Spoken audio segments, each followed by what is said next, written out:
What's going on, guys? Noah Pioneer Sport Cards back. Wanted to do a quick kind of recap looking back at the first half of the F1 season, see if we can kind of find some guys that we'd like to buy for some cards, maybe some predictions. Just a overall great broad look back on what to expect moving forwards. So the first thing I like to do at this kind of summer break point in the season is take a look back at the first half of the season just to see what we've learned. So some of the main takeaways that I've seen from the first half is I think Red Bull are the favorites pretty handily to win this season. Ferrari, I don't think, has much of a fight. And this will lead on to some of the further points I have, but those are the two things I have right off the bat. Next thing is Mercedes is slowly stepping things up. So I do like Mercedes' chances for some of the card stuff to keep coming up. And then lastly, I think there's values to be had in a few drivers that are not kind of shown here. But, if you get them to cheap enough, I think you'll do quite well. So if we go over to the driver standings, no surprise to see Verstappen leading with Leclerc in second. However, there's two or three drivers on this list that I was really intrigued by for how it's been showing. The first thing I wanted to look at is we have Fernando Alonso sitting here in 10th with 37 points. And as most people know, everybody loves Fernando. He's a legend, the champion of the sport. But as of right now, he is being pretty handily being beat by Esteban Ocon, but nobody's talking about this. I think... All right, quick apology. I had to step away. I had something in my throat and didn't want to cough up a storm on camera. But like I was saying, Ocon right now with 56 points to Alonso's 37. Pretty handily outperforming him, but you're not hearing much about that narrative in the media. It's all about how Alonso is outperforming Ocon, and it's not even the case. He's by 19 points. It's almost a whole race worth of points, if you will. So pretty handily beating him there. Next thing that I really looked at, and this you can't really quite, I guess you can see the story if we go in more depth here by clicking on the specific races.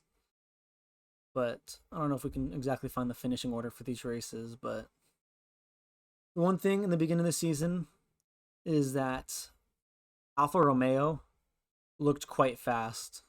Here we go, yeah. Alfa Romeo in 8th and 11th. They were looking pretty quick at the beginning of the year. Now, at this point of the season, they have fallen quite dramatically off. I think they are just about equal with Aston Martin, who has not had any speed throughout the season. So, I'm not a big fan of Joe or Bottas for those reasons. If they maybe make a big stride, there's some potential there. But the next guy that I'm really having my eyes on are two guys. I'm really looking at Kevin Magnussen and Mick Schumacher. Magnussen with 22 points, Schumacher with 12. Magnussen has been better than Schumacher, but that's what I would expect from the more experienced Magnussen, so nothing too crazy there. The one thing that I'm really intrigued by is this weekend in Hungary. I'm going to throw the photo up on the screen. Is that they're describing this new Haas as the white Ferrari, which I don't know how much stock to put into it, but there's some decent chances here to maybe get some good value in Schumacher, who's pretty low down, has the name recognition. Or you go quite cheap with Magnussen, because with him at 22 points, it wouldn't be unheard of him to get up to even 7th in the points, because McLaren's been struggling pretty hard. Alfa Romeo has fallen off. If they can get a car that's better than the Alpine, which is not unheard of with where Haas is at right now, I do like Magnussen to leapfrog them. And for Mick, kind of in 15th, definitely make the top 10. I can easily see him getting up to 11th and not too hard. As you can see by the points, it's only 10 points. So those are the two big takeaways I have going into the summer break. If you're looking to buy guys, I would be sure to target Ocon, Magnussen, and Schumacher. I'll throw an honorable mention to Vettel because he's always cheap. So that's who I like right now. But I'm going to go quickly into what to expect for the upcoming races. As the summer break, we'll see some upgrades coming in after summer break. So one of the big takeaways I've seen is, does Leclerc have a chance to win the championship? And at the current moment, it is not looking likely at all, unless Red Bull has some reliability or Max crashes out in some races. That is the caveat. If Verstappen crashes out in about 2 races, Leclerc's right back in it, and this is all for naught. But if things go the way as they do and none of them crash out, have engine issues, reliability issues, I don't see how Leclerc gets back in the fight, because throw up the picture of the stat again. I'm pretty sure that it's if Verstappen gets second place in like, or if he wins like 1 or 2 more races and gets second place the rest of the year, he still wins. So he doesn't have to win like really any races. And the reason why this is not good for Leclerc is you have tracks coming up. The ones I'm really thinking about are United States and Mexico and Abu Dhabi, where the Red Bull package just is tailored to those kind of slow, medium corners that the Ferrari isn't quite good at. Sure, Ferrari's going to have probably decent shots at Belgium and Italy. Netherlands is a wild card. We didn't really see much of it. Singapore, we haven't seen in a few years, so another wild card. Japan, we haven't seen in a while.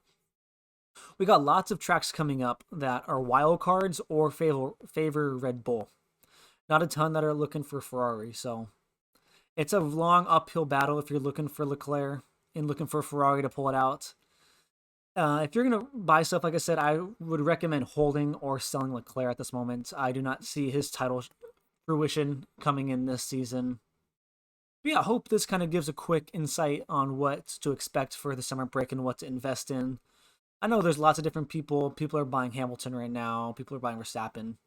These are my takes on the opinions. Let me know what you think down below in the comments. And then lastly, quickly before I leave, it's going to be starting to get crazy for me, hectic. It already has been, but I'm going to be moving around, doing a ton of stuff. So sporadic videos still going to be coming out. If you have any specific videos you really enjoy from the channel, please drop a comment on them, because I really appreciate it. Helps me out with what you guys enjoy, because I really want to make videos you guys are interested in. So leave a comment on what your favorite videos are on the channel so I can help make those, because like I said, that's what I'm here for, to help you guys out. Hope you guys have a great, fantastic rest of your day, rest of this week. Have fun watching the race in Budapest. Have fun. Take care. I'll see you guys later. Bye.